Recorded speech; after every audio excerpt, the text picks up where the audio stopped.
అనేటువంటి ఆలంబనగా ఎప్పుడైతే నువ్వు నిలిచి ఉంటావో అది భోక్తారం యజ్ఞ తపసాం అనేటువంటి విషయాన్ని తెలుసుకుంటాం మనం.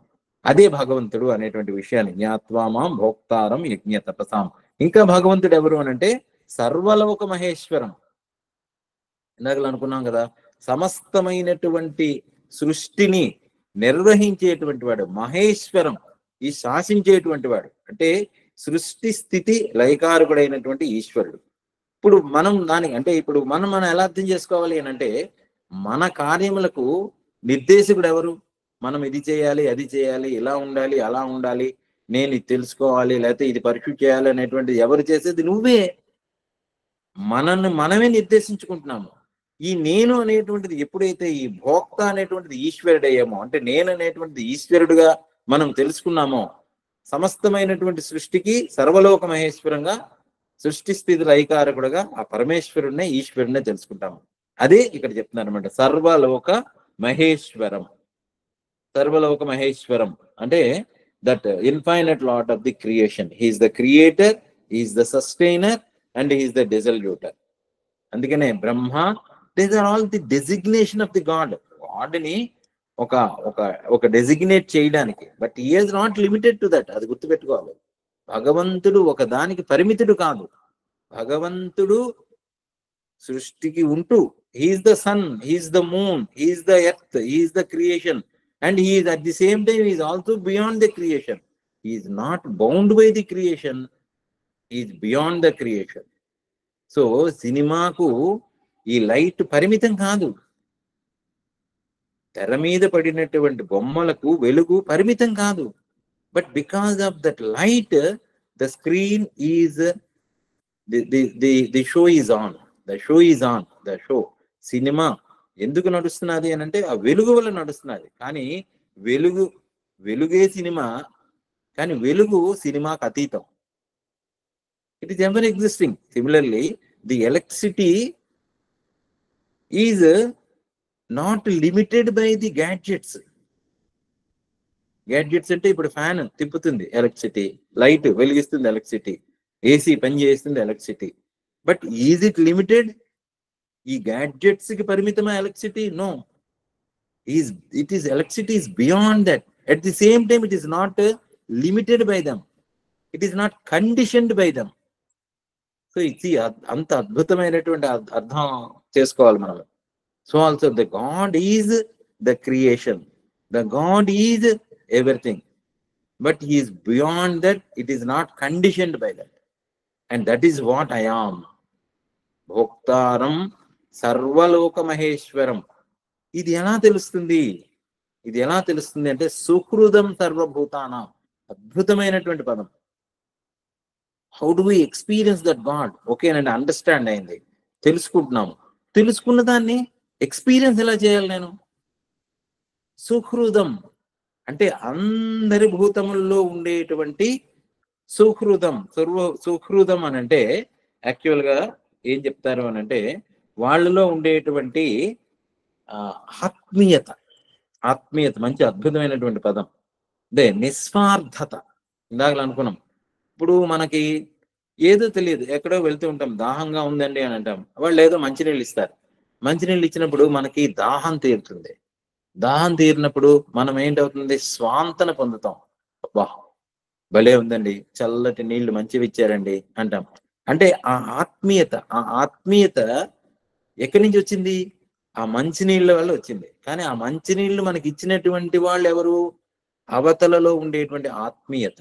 అంటే ఒక వ్యక్తి ఒక ఆత్మీయ పలకరింపు. ఇప్పుడు మనం చాలా కష్టాల్లో ఉన్నాం, అమ్మా పర్వాలేదమ్మా, ఏం పర్వాలేదు, మీ కష్టాలు ఏముంది, తొలగిపోతాయి. ఒక స్వాంతన, ఆ ఆత్మీయత. ఆ ఆత్మీయత ఎవరు? That is God. సుహృదం సర్వభూతానం అంటే సమస్తమైనటువంటి భూతములలో ఉండి మనని స్వాంతన పరుస్తున్నటువంటిది భగవంతుడే. ఇంకే what proof you require other than this experience of the existence of God? మనకి భగవంతుని చూపించండి అని అంటాం. మంచినీళ్ళు తాగితే దాహం ఎందుకు తీరాలి? ఆకలి, అన్నం తింటే ఆకలి ఎందుకు తీరాలి? మనము అలసిపోయి ఉంటే పడుకుంటే విశ్రాంతి ఎందుకు దొరకాలి?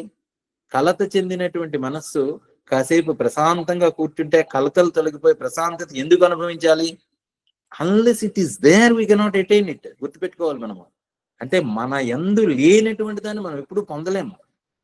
అది మనమే అయి ఉన్నాము కాబట్టి, అది భగవంతు రూపంలో ఉంది కాబట్టి మనకి ఒక ఎక్స్టర్నల్ స్టిమ్యులై బట్టి పొందుతున్నామని అనుకుంటున్నాం. But once you realise that is God, then you cannot దాని నుంచి వైలేట్ చేయలేము. అంటే ఆ పరిధి దాటిపోలేము. సుహృదం సర్వభూతానం, సమస్తమైనటువంటి అందరిలోని ఒక చెట్టు నుంచి ఒక ఆకు రాలిన, ఒక చెట్టు నుంచి ఆకు ఎందుకు రాలాలి? ఎందుకంటే మరో కొత్త ఆకును తెచ్చుకోవాలి. దాని వయసు అయిపోయింది. కొత్త ఆకును మళ్ళీ సృష్టించుకుంటుంది. ఆ కొత్త ఆకు ఎందుకు సృష్టించుకుంటుంది?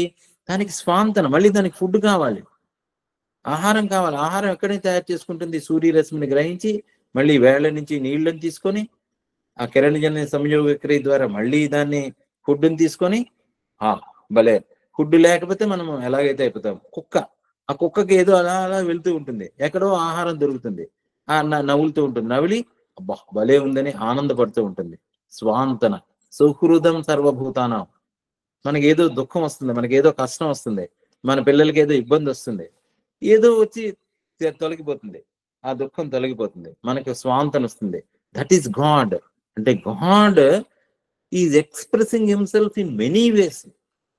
అనేక రూపములుగా, అనేక ఆలంబనగా, అనేక ఆలోచనలుగా, అనేకమైనటువంటి ప్యాటింగ్స్ ద్వారా ఎక్స్ప్రెస్ అవుతున్నటువంటి గాడ్ని we are not able to realise. అందుకని భగవంతుడు ఇక్కడ చెప్తున్నాడు, జ్ఞాత్వా మాం భోక్తారం యజ్ఞతపసాం సర్వలోక మహేశ్వరం సుహృదం సర్వభూతానాం. సమస్తమైనటువంటి భూతములలో రిషి మనం ఉండేటువంటి ప్రాణులకు ఆత్మీయులు గాని, good friend of all creatures, అందరిలోనే నిస్వార్థమైనటువంటి మిత్రుడు. సర్వభూతానాం సుహృదం జ్ఞాత్వా మాం శాంతి ఉచ్యతి. ఇది ఎలా ఎక్స్పీరియన్స్ చేస్తావు? మనం చూసాం సుహృదం అంతా ఎక్స్పీరియన్స్ చేసిన తర్వాత ఏంటి అవుతావు నువ్వు? భగవంతుని పొందిన తర్వాత ఏమవుతావు నువ్వు? ఏమైనా గాలిలో ఎగురుతావా? లేకపోతే సృష్టించి ఇలా సమస్తమైనటువంటి దాన్ని సృష్టించేస్తావా? లేకపోతే డబ్బును సృష్టిస్తావా?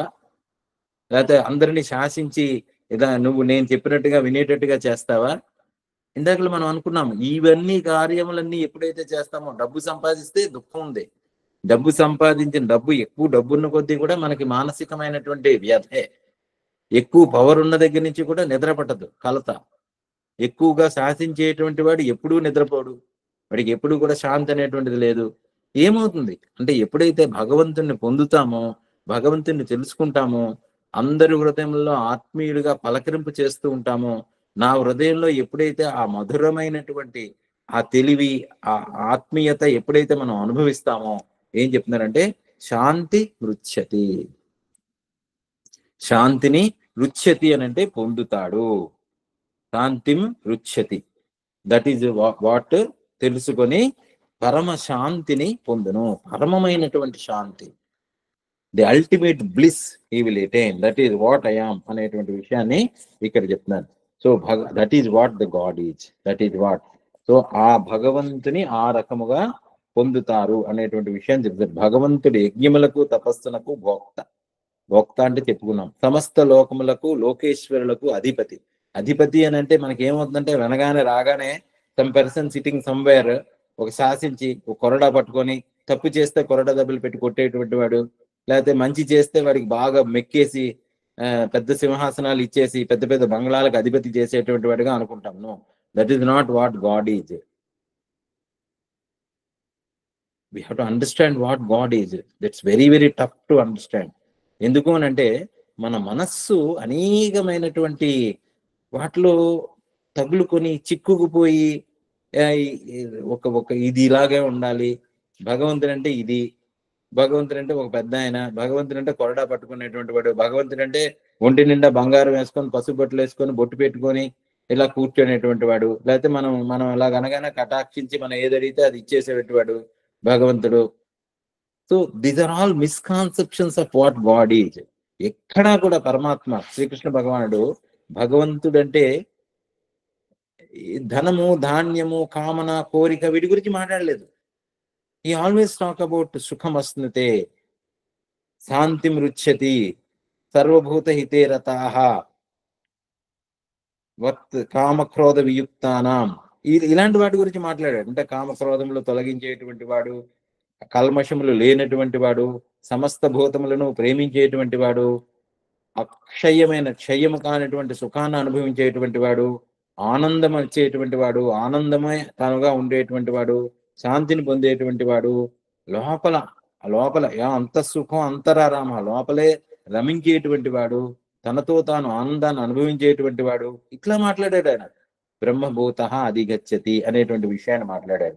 సో అది కాకుండా ఇక్కడ కొత్తగా ఏం చెప్తుందంటే సమస్త ప్రాణులకు ఆత్మీయుడు, అవ్యాజ దయాళువు, పరమ ప్రేమ స్వరూపుడు భగవంతుడు.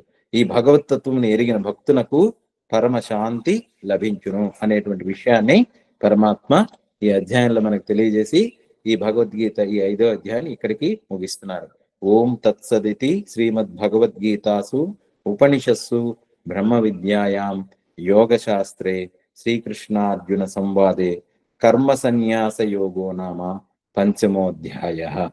ఓం ఓం ఓం ఓం తత్సత్. ఓం సర్వం శ్రీకృష్ణార్పణమస్తు. ఓం తత్సత్. Now we'll be sit in silence for 5 minutes. So that's why 9:20 అయింది. So we'll meditate for 5 minutes and in that silence we'll try to experience that ఆనంద, ఆ పీస్ ని మనము ఎక్స్పీరియన్స్ చేద్దాం. ఎందుకంటే మనము నెక్స్ట్ అధ్యాయం ఆత్మ సంయమ యోగము లేదా ధ్యాన యోగానికి వెళ్తున్నాం. ధ్యాన యోగానికి వెళ్లే ముందు మనం ధ్యానం గురించి కొంచెం తెలుసుకుంటూ ముందుకు వెళ్తున్నాము. So we have already seen what is ధ్యాన. ఆ ధ్యానము అనేటువంటిది మళ్ళీ ఒక్కసారి చేసుకుంటూ ముందుకెళ్దాం. సో ధ్యానానికి ప్రిల్యూడ్ గా మనం ఏం చేయాలి అని అంటే we have to relax the body, SIT in silence, దృష్టిని భ్రూమధ్యమునందు అంటే ఈ బాహ్యముగా ఉండేటువంటి చూపుని ఈ కనుబొమ్మల మధ్య నిలిపి ఉంచాలని అనుకున్నాము. Let us do that. Relax the body. Keep the spine straight. ధ్యానము అనగా సకల ద్వైతమును, అనాత్మను విస్మరించి, అంటే ఈ బయట విషయములను బయటనే వదిలివేస్తున్నాం. అనేకము నుంచి ఏకత్వము వైపు వెళ్తున్నాం. ఉన్నది ఒక్కటే. దానిని ఎక్స్పీరియన్స్ చేయడానికి ప్రయత్నం చేస్తున్నాం. ఆంతరమైన ఏకత్వము అన్నాం. ఆ లోపలే ఉన్నది. ఈ అనేకము నుంచి ఏకము చేస్తున్నాం.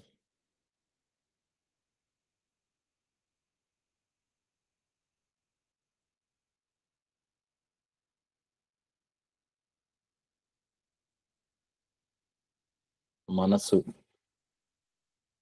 అనేకమైనటువంటి ఆలోచనలు,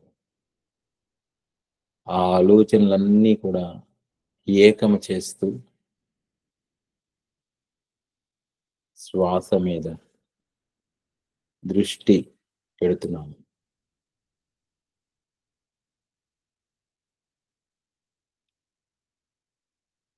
ఈ లోపలకు వచ్చే శ్వాస, బయటకు వెళ్ళేటువంటి శ్వాస గమనిస్తున్నాము. ఇదే యజ్ఞము.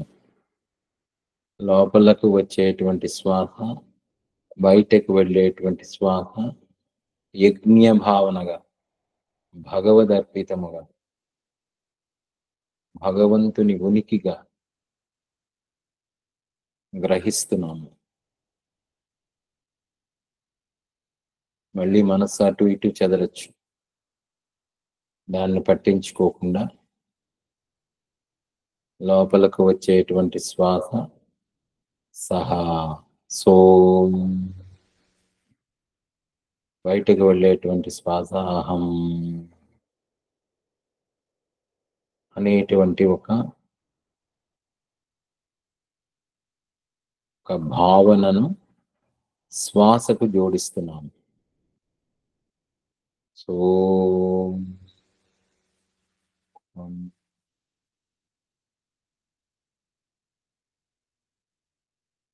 చాలా ప్రశాంతముగా కూర్చున్నాం. శ్వాసను మాత్రమే సాక్షిగా గమనిస్తున్నాను. శ్వాస రావడం, శ్వాస వెళ్ళడం తెలుస్తున్నది. I'm experiencing that. That is the Ishwara. So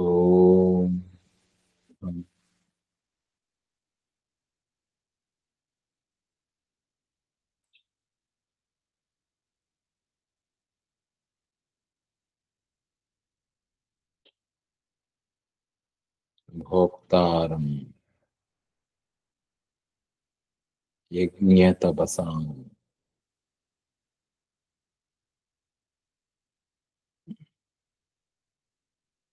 భోక్తారం ఈశ్వరుడే భోక్త. అది ఏ నేను,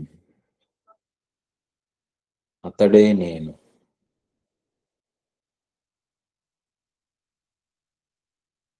సో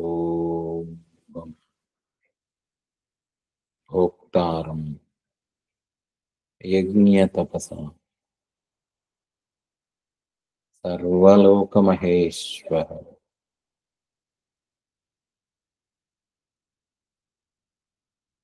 సుహృదం. ఏ ఆత్మీయత అయితే ఈ ధ్యానంలో నేను అనుభవిస్తున్నాను,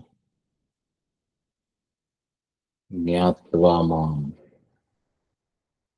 సుహృదం సర్వభూతానాం, అది ఏ ఈశ్వరుడు. ఆ ఈశ్వరుడు నా హృదయమునందే ఉన్నాడు.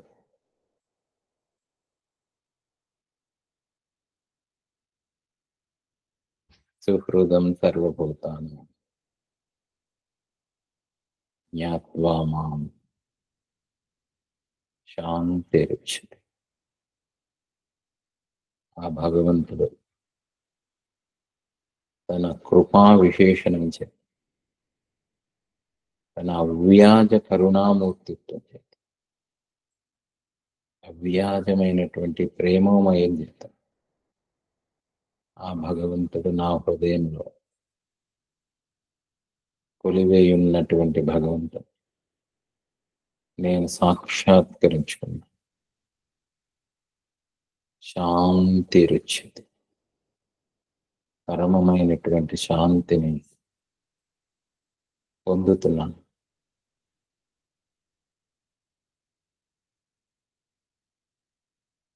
ఓ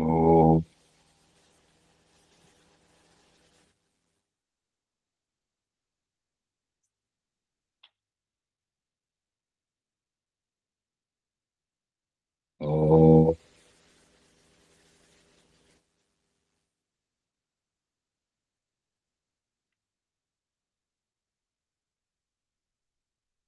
ఓ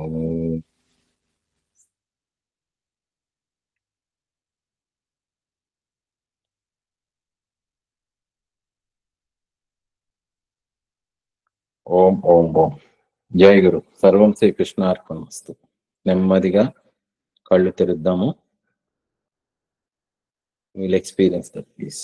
జై గురు.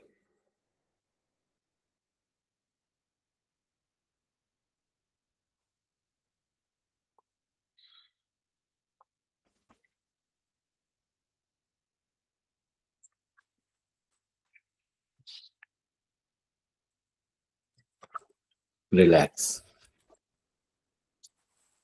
Relax, relax. జై గురు. గురువు గారు